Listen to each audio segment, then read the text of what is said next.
ఉమ్మడి ఆదిలాబాద్ జిల్లాలో ఎమ్మెల్యే పాయల్ శంకర్ మాట్లాడుతూ, గత బీఆర్ఎస్ ప్రభుత్వం తరహాలోనే కాంగ్రెస్ ప్రభుత్వం సైతం హిందువులపై అక్రమ కేసులను పెడుతుందని ఆదిలాబాద్ ఎమ్మెల్యే పాయల్ శంకర్ ఆరోపించారు. స్థానిక ఎమ్మెల్యే క్యాంప్ కార్యాలయంలో ఏర్పాటు చేసిన మీడియా సమావేశంలో ముధోల్ ఎమ్మెల్యే రామారావు పాటిల్, ఆదిలాబాద్ ఎంపీ నగేష్ కలిసి ఆయన మీడియాతో మాట్లాడారు. హిందువుల మీద దాడులే కాకుండా వేలాది మంది మీద అక్రమంగా కేసులు బనాయించారు.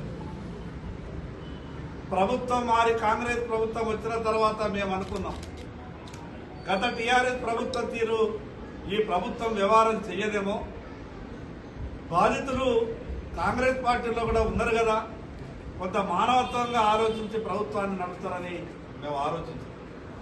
కానీ బైన్సాలు ఒక ఎన్నికల ప్రచారంలో శ్రీరాముని అవమానపరిచిందని, దాని మీద మీరు సంజాయిషి చెప్పాలని శాంతియుతంగా హనుమాన్ భక్తులు నిరసన తెలియజేస్తే వారి మీద ఈ ప్రభుత్వంలో పనిచేస్తున్నటువంటి పోలీసులు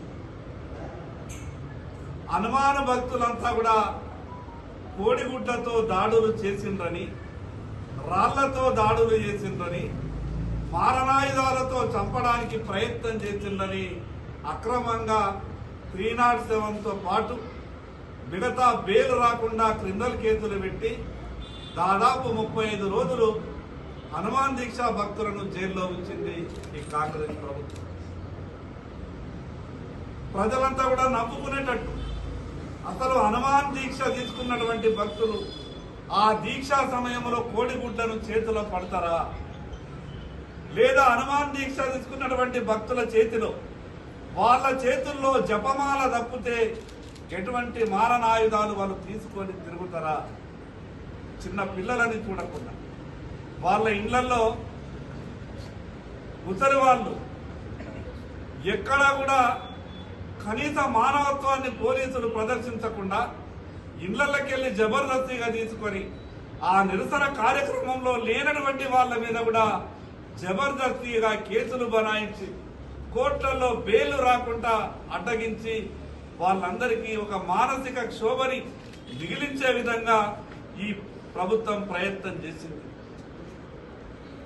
మాకందరికి కూడా ఎన్నికల సమయం అని, ఎక్కడ నిరసన మేము తెలియజేద్దామన్నా ఎన్నికల కోడ్ ఉన్నదనే ఒక నిబంధన, 35 రోజులు ఏ పాపం చేయకుండా కూడా జైల్లో ఉన్నటువంటి పరిస్థితి. భారతీయ జనతా పార్టీ పక్షాన ఈ ప్రభుత్వాన్ని డిమాండ్ చేస్తా ఉన్నాం. ఏదైతే తప్పుడు కేసులు బైన్సా హనుమాన్ దీక్ష భక్తుల మీద ఈ ప్రభుత్వం పోలీసులు అక్రమంగా కేసులు బనాయించిందో వెంటనే వాటిని ఉపసంహరించుకోవాలా.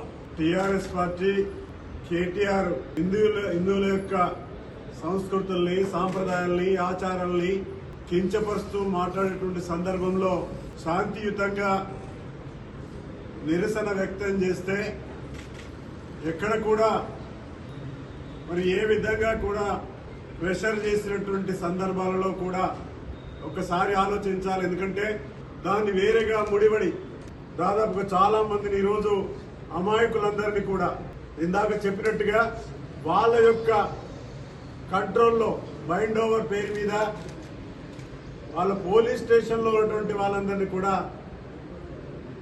ఈరోజు 307 బుక్ చేసుకోవడం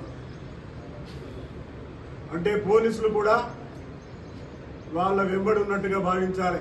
ఇది అన్యాయం, ఇది మంచి పద్ధతి కాదు. ప్రజాస్వామ్యంలో ఈ రకమైనటువంటి వ్యవహారం మంచిది కాదని అక్కడ ఉన్నటువంటి ఎస్పీ గారికి చెప్పే ప్రయత్నం చేసిన, ఐజీ గారికి చెప్పే ప్రయత్నం చేసిన, స్థానిక శాసనసభ్యులుగా వాళ్ళు అక్కడ ఉన్నటువంటి లా అండ్ ఆర్డర్ చెడిపోవద్దని, అందరినీ శాంతియుతంగా ఉండమని అందరికీ సందేశం ఇస్తూ పోలీసు వ్యవస్థకు రిక్వెస్ట్ చేసినా కూడా పోలీసు వ్యవస్థ కనుకరించలేదు.